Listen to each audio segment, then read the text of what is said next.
কত টাকা থাকলে কোরবানি বাধ্যতামূলক? কোরবানি আসলে অনেক ইমামদের মতে ওয়াজিব, সেটা বাধ্যতামূলকই বলা যায়। আবার অনেক ইমামদের মতে কোরবানি করা সুন্নাত। হানাফি মাযহাব অনুযায়ী কোরবানি করা ওয়াজিব। কাদের উপর ওয়াজিব? যাদের কাছে যাকাত ফরজ হওয়ার মতো সম্পদ আছে, সেটা 1 বছর যদি নাও হয়, সম্পদের বয়স যদি 1 বছর নাও হয়, যাকাত দেওয়ার জন্য 1 বছর বয়স হইতে হয় সম্পদের বয়স, কিন্তু কোরবানির জন্য 1 বছর বয়স হওয়া লাগে না। এটা হলো যাকাত এবং কোরবানির মধ্যে পার্থক্য।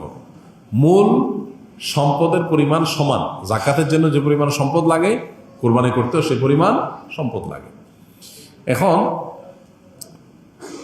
83 বা 85 গ্রাম, বা আমরা রূপায় ভরিতে বললে 52.5 ভরি রূপার মালিক অথবা রূপা কেনার মতো টাকা কারোর কাছে থাকলে তারপরে হজ, তারপরে কোরবানি আবশ্যক বা ওয়াজিব।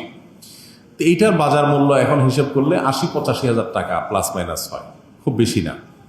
এই টাকা যদি কারোর কাছে থাকে ঋণ মুক্ত, তাহলে সেক্ষেত্রে তারপরে কোরবানি আবশ্যক, তারপরে কোরবানি করতে হবে।